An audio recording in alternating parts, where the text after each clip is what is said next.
Welcome to the Press Box. I'm Ryan Thorburn, joined by Steve Mims, and today we're talking hoops. The Oregon men, obviously in the chase for the Pac-12 championship down the stretch here, and the Oregon women in the hunt to end a 12-year drought in terms of the NCAA tournament. Steve, let's start with the men, your beat. Obviously, this is a very special team trying to build on last year's memorable run to the Elite Eight. How do you think Oregon, coming off a perfect home season, is shaping up as far as maybe drawing even with Arizona over these last three games and getting a share of that conference title? Yeah, last year they won it at 14-4. That's not going to be good enough to do it this year. I think they know that with Arizona at only one loss right now, a third loss probably takes Oregon out of it, because Arizona, while they still have to play UCLA, could get them to two losses.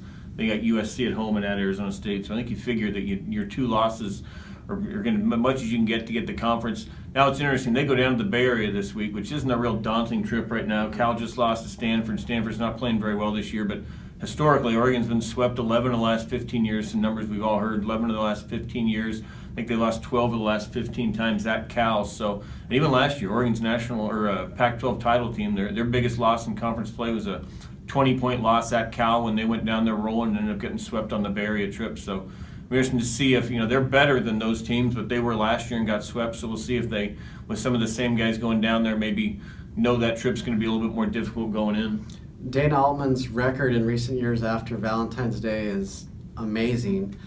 Do you get the sense that Dylan Brooks and this core group are just in that mode where they know how to peak at the right time? And how do you see these guys heading into Las Vegas? Yeah, it seems like it in terms of, the Arizona game. That may have been their best game. That was the real spotlight, the national game. Colorado was the, senior day. There was going to be a lot of emotions. They came out and rolled them there. In some other games, Colorado on the road after a big win over Utah, they let up a little bit. Arizona State at home let up a little bit before Arizona. It does seem like this team's able to play their best at big times. They kind of know when the stakes are raised. So I think they know that these next three are pretty important. They're going to need to win them all three to have any chance.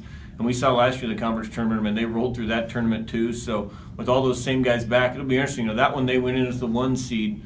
Now this year, if they go in as a 2, they could be looking at UCLA in the semis and Arizona in the championship game, which would be, you sweep through that, you might be a number 1 seed in the NC2A game, but the route gets a little tougher if they don't get the 1 seed.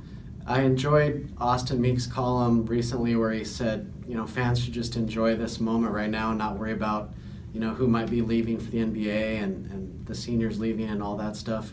We know Dana Altman will have a talented roster next year. We don't know exactly what it'll look like. But are you kind of sensing that this is a special group, even if he does get McDonald's All-Americans and stuff? It'll be hard to replicate this run they're having right now. Absolutely, because you've got you lost a couple guys from last year, but for the most part, you've got guys who were in there. The junior class that leads this is third-year guys. Second year, is now a national power going through it.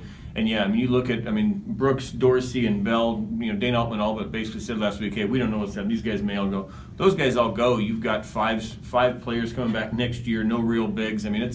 It's you've got some recruits coming in, but it's a definite rebuild a little bit next year. So I think they all realize that, last year they got to the Elite Eight and felt like, hey, they could have gone further. So I think you come in this year with a group that feels like they can do what they've done and maybe go a little bit further. I think they almost expect to. It's just a weird thing to say, but I think they expect that they should be in the Final Four and making a run at it. And, there's not some undefeated Kentucky team out there. I know there's a Gonzaga team, but doesn't quite have the specter of some team that everybody's kind of ready to crown for the national title. It feels like there's 5 or 6 teams that people feel like can be there and that Oregon is in that mix.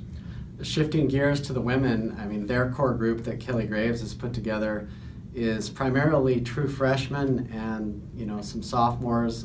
Lexi Bando, a true junior, is the only player that's played for Graves all 3 years at Oregon. When you look at Sabrina Ionescu and Ruthie Hebert and Mallory McGuire and some of these players who are really thriving in the Pac-12 as true freshmen, it's trending towards getting to where Altman is, NCAA tournaments every year, and you were here in the 90s and early 2000s. What was it like back then, and do you think Graves could ever recapture kind of that magic in terms of the fan base and the home crowds and stuff? Yeah, I do. That place was going pretty good, and that was because, again, they had a run, and and it is different than the men's because you have a Fab Five of freshmen. They're going to stick around for 4 years. Nobody's leaving early, so it is kind of a deal. I think the fans have a chance for 4 straight years to really follow them along. You look at a guy like Tyler Dorsey and Chris Boucher; those are guys who've been real popular here, but both of them may only be 2 years and out. You get 2 more years, and all of a sudden the fans get to know them as freshmen when they're successful. And it's not something that kind of catches on right away. You don't have to wait for it. I do think the fan base is kind of ready for something like that, and having a guy like Kelly Graves, who's sort of the anti-Jody Runge. Jody Runge was very popular, but was pretty strict and pretty hard-nosed. Kelly's more out there and outgoing, and I think that's kind of what you want to lead a program, in terms of PR when you're trying to kind of get the word out there, people to come see them. Well, it'll be interesting to see if they get in. They're in great position right now, 18 wins. They host the Bay Area schools this weekend. I think they'll beat Cal, and then, if they could beat Stanford somehow, which they did 2 years ago, I think they're definitely in, but really right on the cusp with a good resume, so we'll see what happens. Anyway, thanks for tuning in, and we'll talk to you soon.